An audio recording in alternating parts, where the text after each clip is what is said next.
Now I'd like to talk about a few things that bring us together, okay? Things that emphasize our similarities instead of our differences, which is all you ever hear about in this country, is our differences. It's all they ever talk about. Politicians and the media, always pushing the things that separate us, things that make us different. That's the way the ruling class operates in any society. They divide the rest of the people. They keep the lower and the middle classes fighting with each other so that they, the rich, can run off with all the fucking money. Fairly simple thing,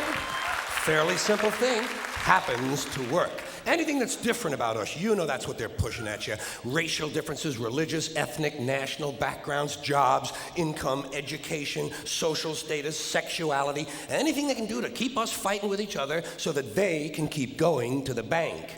You know how I describe the economic and social classes in this country? The upper class keeps all of the money, pays none of the taxes. The middle class pays all of the taxes, does all of the work. The poor are there just to scare the shit out of the middle class. Keep them showing up at those jobs. So, in the midst of stirring up the shit myself a little bit from time to time, which I enjoy, I do like knowing I can always come back to those little things that make us all the same. Little moments we share, universal moments, things that are so unimportant to us we hardly ever mention them to each other. Do you ever look at your watch and then you don't know what time it is? So you look again and you still don't know the time. And you look a third time and somebody says, "What time is it?" You say, "I don't know." Do you ever notice how sometimes all day Wednesday, you keep thinking it's Thursday? And it happens over and over all day long. And then the next day, you're all right again. Do you ever find yourself standing in one of the rooms in your house and you can't remember why you went in there?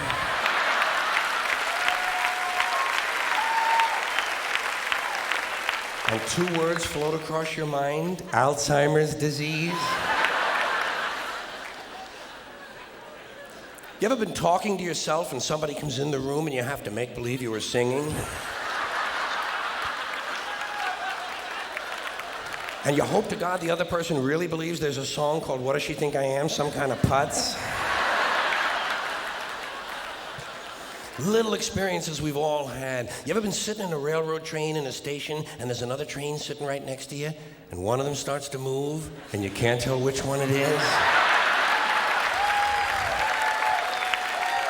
How about when you're out on a small boat on a windy day? You ever been out on a little boat, windy day, rough waters, rocking back and forth, trying to keep your balance in a little boat, and you get back into the shore and you get on the dock and you could swear there was something inside of you that was still out there rocking around?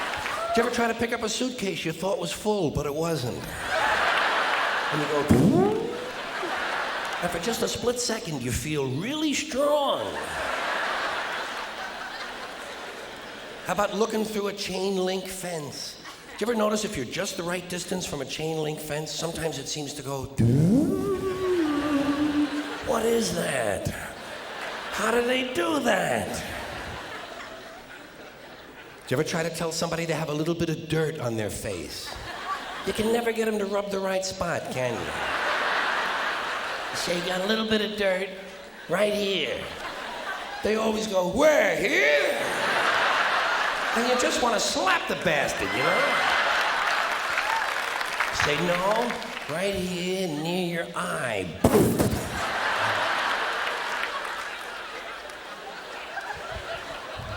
Do you ever notice how awful your face looks in a mirror in a restroom that has fluorescent lights?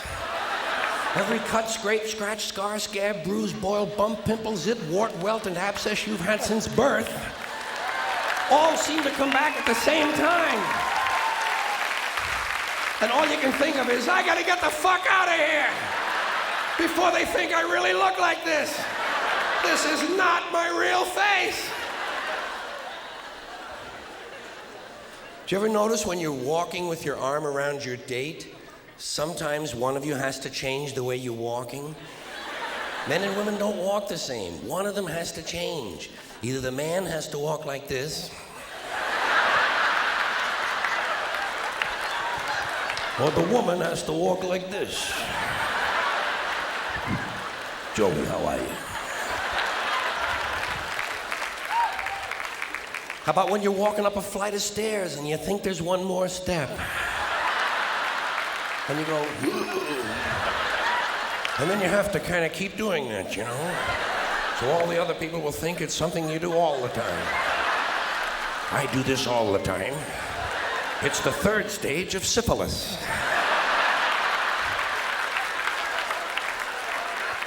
Same thing happens when you're going down the stairs, doesn't it? You could swear there was one more step. Holy shit. My hips are in my chest.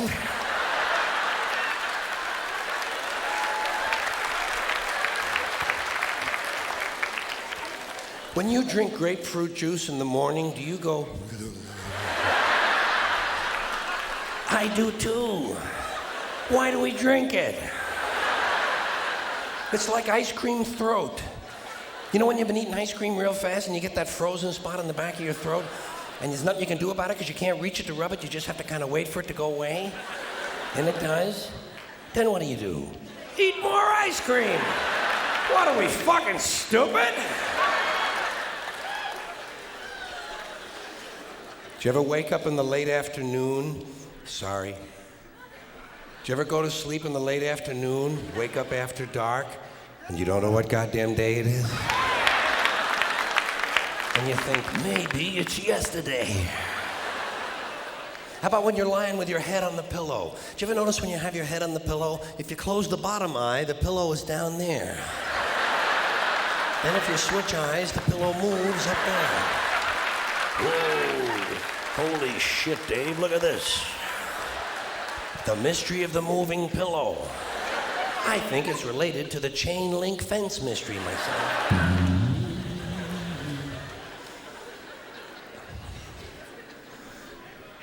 Do you ever have to sneeze while you're taking a piss? It's frightening, isn't it? It's frightening because actually you can't do it. It's physically impossible to sneeze while pissing. Your brain won't let it happen. Your brain says, stop pissing!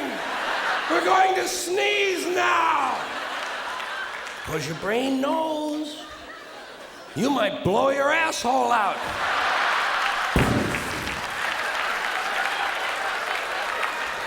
And wind up having to paint the entire apartment.